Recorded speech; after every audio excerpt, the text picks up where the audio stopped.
What if life is the trip? Ever thought about that? Maybe it's taken you a mushroom experience to think that, to even have that thought implanted in your consciousness. But think about it for a second. What if life is a trip? Now, a lot of people never thought that because their consciousness has been so narrowly focused on this human experience. And that's been, like, for me at least, for a long time in my life. Majority of my life. For probably like 95%, if not more, of my life. 99% of my life. But recently, I think it's been interesting to entertain the notion of life being a trip. Like, this human experience is the trip, is not real, is a simulation.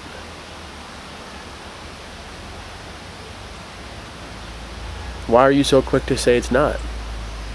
Right?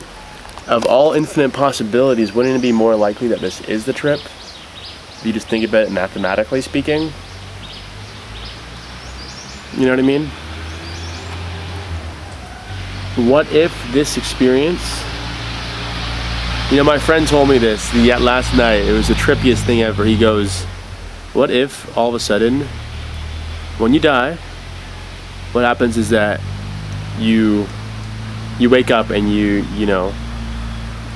wake up and post hitting a bong with your friends. Imagine you're like 18 years old, another lifetime, the real lifetime, and you're taking DMT. DMT is a really interesting thing because DMT, we release it when we die, and I think we release it when we sleep. So what if this is the DMT experience? People say they lived a whole lifetime on DMT, how it feels even more real on DMT than being in real life. So there's some validity to that, We're never going to know. And I think if this was the trip, we still wouldn't know the trip after the trip is over sometimes. Like, it's just a theory to be able to, like, remember this experience when you wake up from this. When you die and you wake up and it's like a whole new reality and that's real. Or what if it's a constant loop of, like, you die, you wake up, it's a new reality, you die, you wake up to a new reality. It's like infinite realities, infinite reincarnations, really. Infinity is also a really weird concept. What does that even mean, infinity? To me, like, that means the game is broke. Like, that doesn't make... We'll never understand the game fully just by the notion of infinity alone. Like, how could there be infinite amount of something? Like, it has to end, no? This is why we're very limited to our three-dimensional plane, right? To the physical plane. And we can't see and understand what's outside of that physical plane. But we could access those states in reality, in this reality, in base reality, and maybe that is a little taste of what it's like in a new reincarnation, right?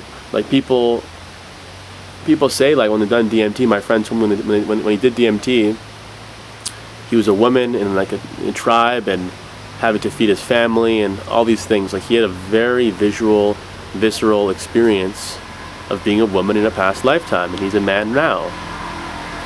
It's, like, so interesting to hear that, to be exposed to that, right?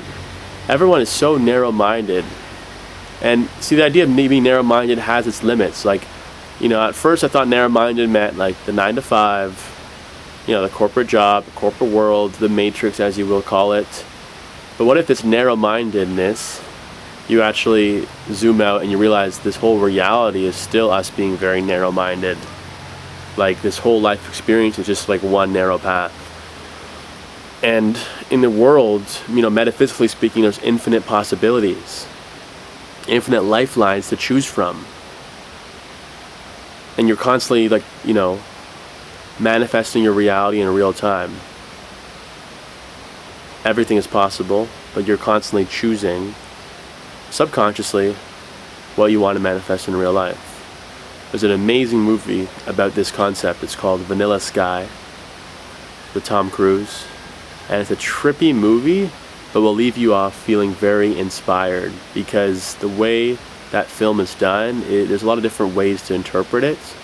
And it really, I don't want to ruin it, I don't want to spoil it, but it talks about this concept of you're constantly just, creating your reality every moment, but you're not aware of that. But then you realize, if you zoom out, that everything is connected. A saying by Da Vinci is, in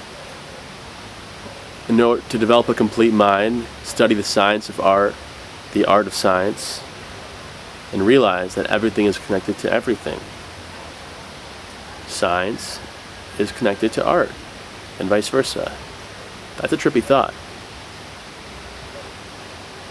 Anyways, the point of this video was to expand your mind into thinking, you know what, maybe it is a trip itself. Maybe the worst thing in this lifetime isn't even real anyways. And yes, some people may have the perspective of, that's a depressing way to look at life, that you live more than once and how this is not even real. But I think there's actually true freedom, and a perspective that I think I like to gain out of that philosophy is that no matter how hard it gets in this lifetime, I don't want to say it's not real, but there's layers to it. And whatever you're struggling with, like in a grandiose, if you zoom out, constantly zoom out, no matter how bad it gets, you realize that it's very minuscule in the grand scheme of things. Pain in this lifetime, physical pain, mental pain, emotional pain, it only goes so far. And in a bigger scheme of things, if you zoom out fully, you realize that there's maybe more pain to discover, and how this is like nothing. A life experience, any pain you're experiencing here, no matter how bad, maybe that's just like a little sliver of something else. And there's always a lesson too, right, of like what that pain is, or whatever you experience, is it really bad, or is it just a blessing in disguise? All these trippy thoughts make you wonder, life experience is infinite, and it's important to develop your own philosophy of living that serves a higher power, I believe.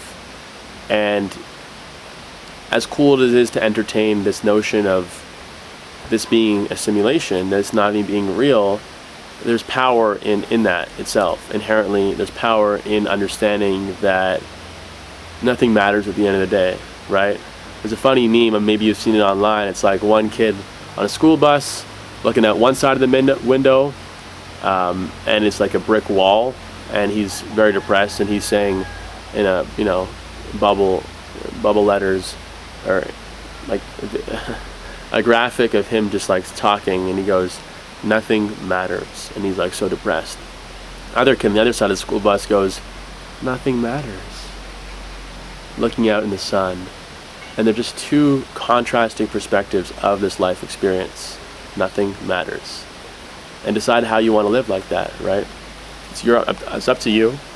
There's infinite possibilities, and there's freedom when you realize that nothing matters.